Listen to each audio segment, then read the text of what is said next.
Hey boys and girls, here's another book about something at the Children's Museum. How many of you have ever seen the polar bear there? This story is about that polar bear. This is called Martimus at Midnight by Alina Klein, illustrated by Joy Allen. Martimus at Midnight. There's the title page. You can see the Children's Museum.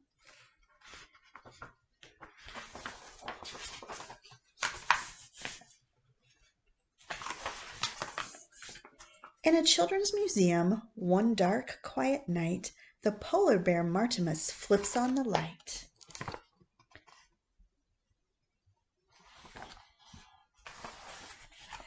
He slips from his glacier and twirls to the stairs, and then he cha-chas and skips to the mastodon's lair.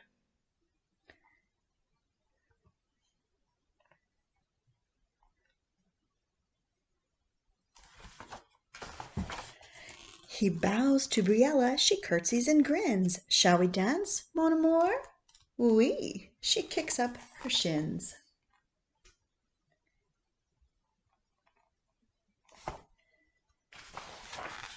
They sashay together, they dip and they glide. Down moon-dappled hallways they dance side to side. Then up by the ceiling, all shadowy gray, a soaring pteranodon starts a ballet.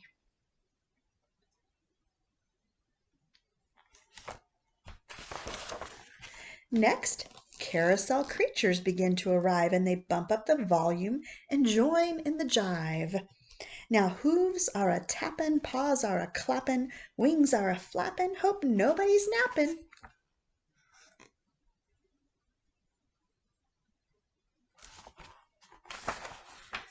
From deep in the darkness a sound goes unheard, a slithery, crackly something has stirred.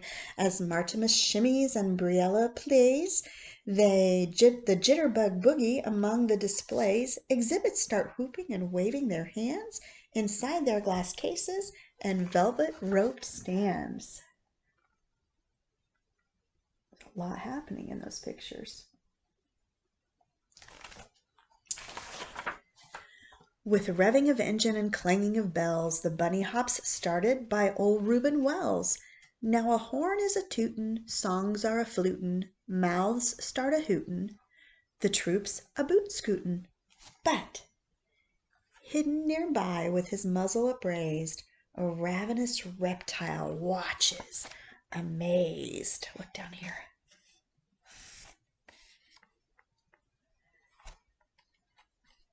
What that is.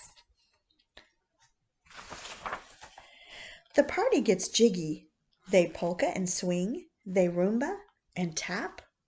Out a brisk Highland fling, twirling and whirling, they frolic and hop, while legions of dinosaurs shoo-wop de bop.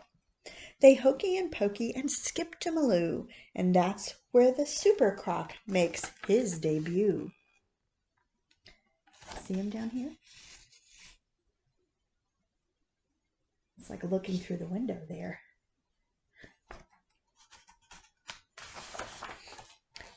From out of the shadows the Super Croc bounds, his rattling bones make the fiercest of sounds. Now jaws are a droppin', eyeballs are a poppin', heartbeats are a stoppin', and their tummies are flip-floppin'. Do you think they're concerned, maybe, about getting eaten up?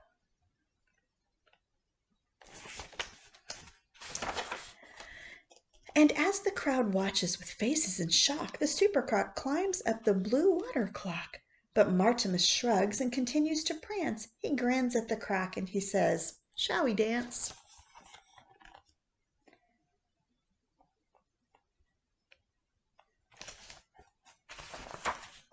The Super Croc pauses to think it all through and then smiles and tells him, "Don't mind if I do."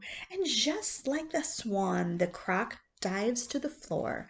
The crowds all spin around for a little bit more. They shake out their sillies, begin loop-de-loop, but hulas fade out as their heads start to droop.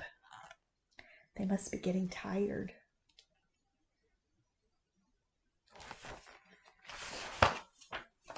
Now eyes are a-closin', crowds are a-dozin', time to start posin', so at dawn they'll look frozen. Then Martimus guides them all back into place, and he and Briella return to her space.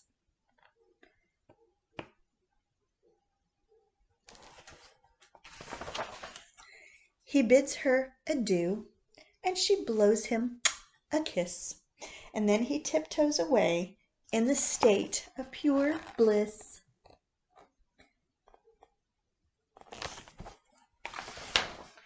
He climbs up his glacier, reflects on the night, and then sighing contentedly turns off the light.